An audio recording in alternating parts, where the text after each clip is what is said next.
Halo, selamat pagi. Kita ketemu lagi dengan obrolan bersama saya, Kang Hasan. Saya akan melanjutkan cerita. Kemarin sudah episode ke berapa ya? Keempat, kelima. Saya akan melanjutkan cerita tentang perjalanan hidup saya dari radikal ke spirit moderat. Nah, saya ingin kembali menegaskan makna radikal itu apa, supaya nggak salah. Ya, radikal itu adalah keinginan untuk menerapkan, kalau dalam konteks ini kan Islam radikal ya, ajaran Islam itu secara total gitu ya, secara total, yang konsekuensinya adalah adanya keinginan untuk mengubah negara ini menjadi negara Islam. Kemudian tentu saja itu punya konsekuensi bahwa umat-umat lain itu akan jadi penghalang gitu. Umat dan paham lain itu jadi penghalang yang harus disingkirkan. Soal caranya menyingkirkan bagaimana soal lain, tapi orang punya gagasan itu, kalau bagi saya sudah gagasan radikal. Artinya umat lain itu menjadi musuh.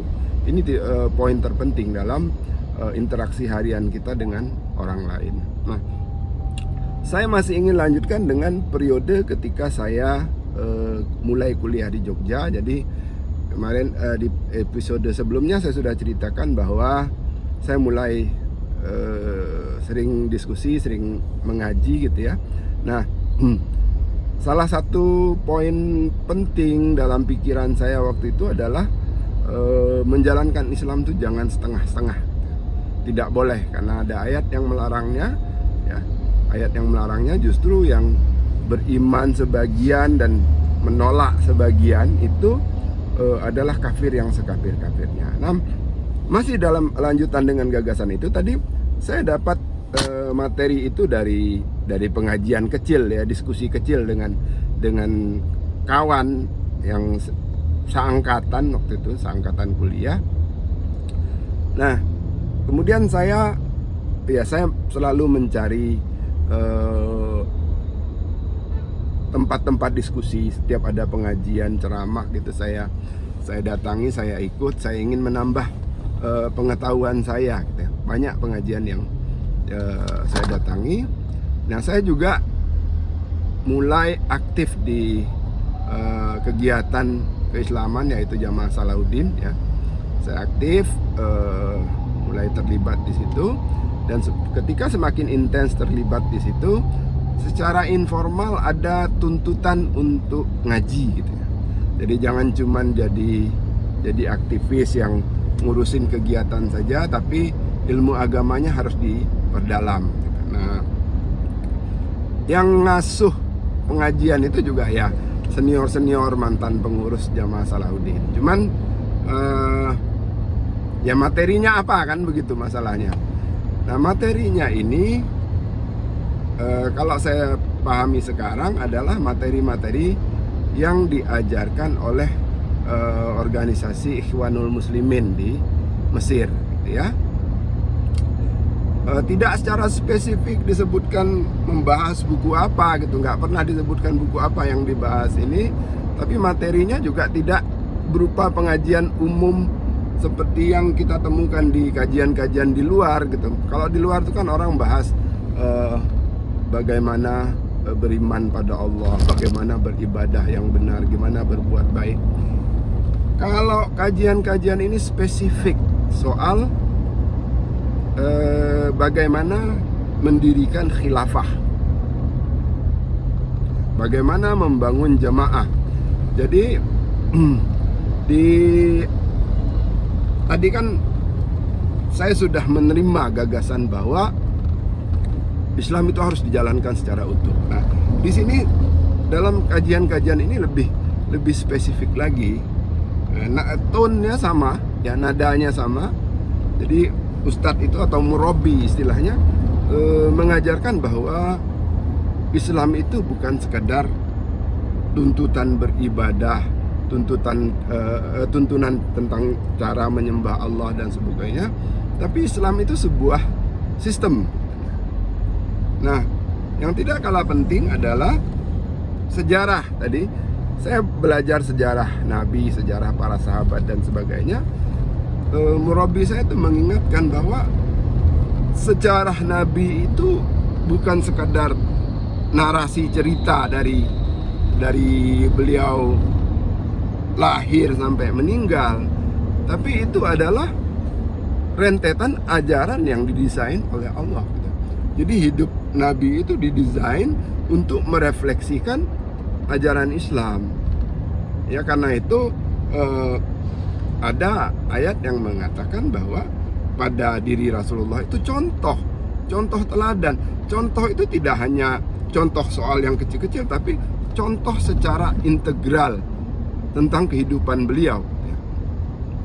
Nah, lebih spesifik mereka mengatakan itu adalah yang dimaksud contoh di situ adalah contoh bagaimana Nabi itu mendakwahkan Islam, ya, mulai dari diam-diam di Mekah sampai berhasil mendirikan negara di Madinah.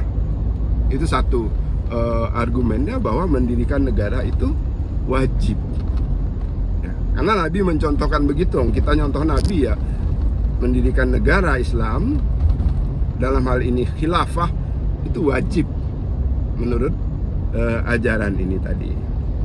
Ya, yang kedua argumennya adalah, dalilnya adalah bahwa pakai kias atau ya kiasan seperti orang mau sholat itu wajib, wudunya tidak wajib, ya, nggak ada kewajiban untuk berwudu, itu ajarannya, ya. Tapi untuk sholat orang harus berwudu. Tidak mungkin orang bisa sholat tanpa berwudu. Ini secara umum ya, tentu saja tayamum boleh gitu kan, ya, wudu dan tayamum dalam hal ini. Nah, saya diajarkan waktu itu kalau tidak berwudu tidak bisa salat, ya. Nah, yang dimaksud sholat dalam hal ini apa? Yaitu menegakkan syariat Islam. Jadi menegakkan syariat Islam itu sebuah kewajiban. Nah, untuk menegakkan syariat Islam itu mungkinkah dilakukan tanpa negara? Jawabannya tidak mungkin. Dan karena itu mendirikan negara menjadi wajib.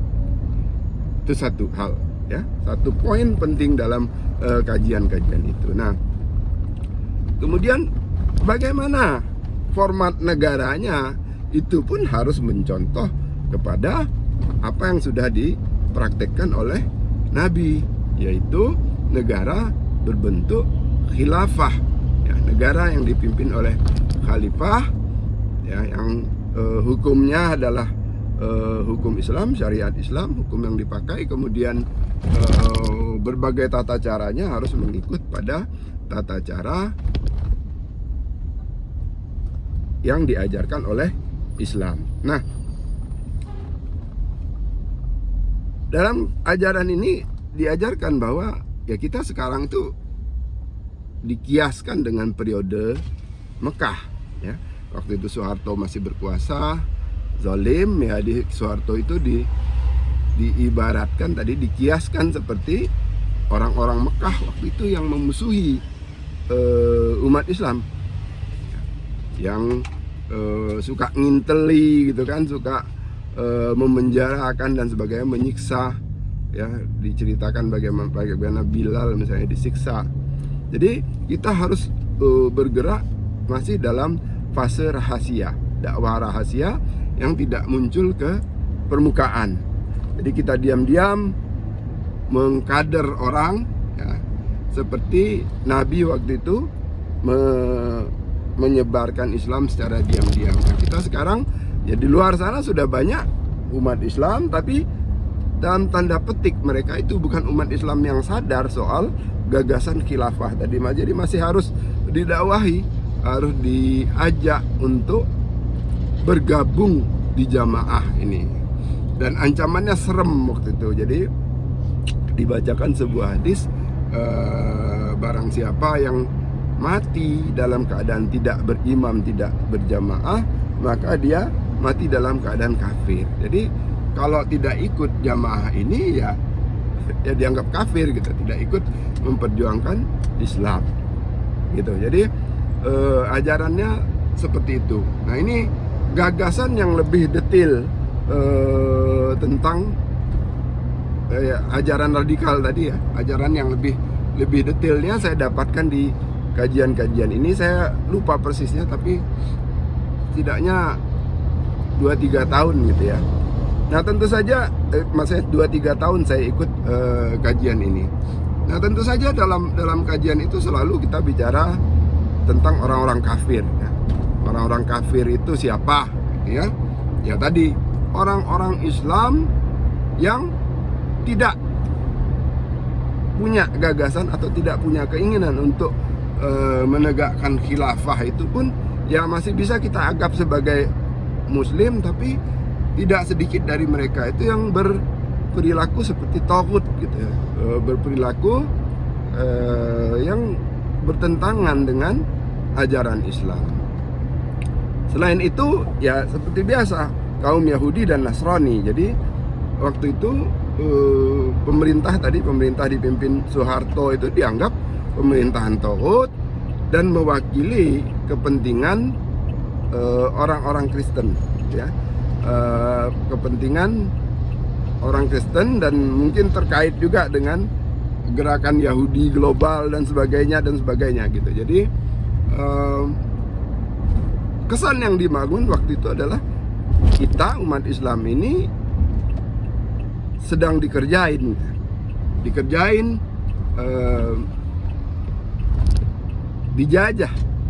dijajah secara ekonomi politik. Resminya yang memimpin adalah seorang muslim, tapi dia tidak peduli pada ajaran Islam, bahkan dia memojokkan orang-orang Islam sendiri, memenjarakan orang-orang Islam sendiri ya. Nah, itu yang diajarkan. Nah, strategi gerakan ini adalah ya tadi, memperbanyak sebanyak mungkin kader ya. Mereka sering memakai dua template lah gitu ya, dua contoh strategi. Pertama, strategi di zaman Nabi dulu ya, bagaimana misalnya Nabi itu mendekati Umar bin Khattab. Kalau Abu Bakar kan sudah duluan masuk Islam. Nah, mendekati Umar bin Khattab, tokoh terkemuka juga di Mekah, untuk diajak masuk Islam, dijadikan kader istilahnya. Nah, strategi ini diharapkan untuk juga terjadi di sini. Gimana mendekati orang-orang besar ya, tentara misalnya, kemudian politikus penting, untuk diajak bergabung secara perlahan-lahan ke dalam jamaah ini. Ya, makanya dulu ada cerita, entah benar entah tidak, ya mereka sengaja misalnya mengadakan pengajian di ini klaim dari Ustadz ya, pengajian di dekat Tidar, Magelang ya, dengan harapan petinggi TNI dan kadet-kadet itu bisa mereka bina gitu. Tujuannya begitu waktu itu. Jadi ditarget gitu ya. Orang-orang pemerintah ditarget ya, petinggi-petinggi negara itu secara perlahan ditarget untuk diajak bergabung ya secara persuasif ke dalam gerakan ini. Harapannya nanti perlahan-lahan, istilah mereka, kita akan masuk ke struktur pemerintahan melalui orang-orang ini, dan secara perlahan akan mengubahnya ya, mengubah pikiran orang-orang. Dan tidak hanya pemerintah sebenarnya ya, tidak hanya organisasi pemerintah. Kan tadi saya bilang orang-orang Islam pun mereka anggap masih belum cukup Islami gitu, belum cukup total dalam berislam. Karena itu mereka melakukan sengaja itu gerakan infiltrasi ke organisasi-organisasi Islam ya. NU dan Muhammadiyah tentu saja jadi sasaran buat mereka gitu untuk dimasuki. Dan saya memang melihat ada perubahan pada beberapa organisasi setelah paham ini masuk gitu ya. Jadi mereka perlahan masuk dan mulai menguasai praktik-praktik organisasi di dalam organisasi itu. Jadi mereka sendiri nggak punya organisasi pada waktu itu, tidak punya organisasi, tapi pahamnya, ya, gagasan-gagasannya sudah dipraktikkan di dalam organisasi-organisasi Islam.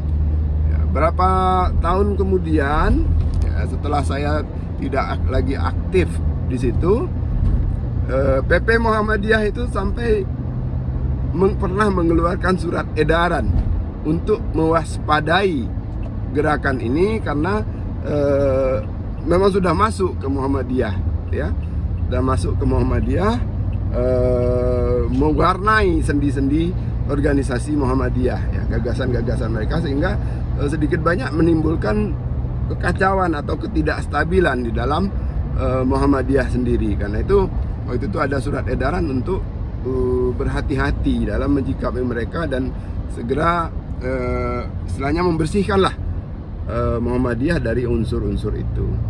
Ada lagi waktu itu yang dulu saya lihat di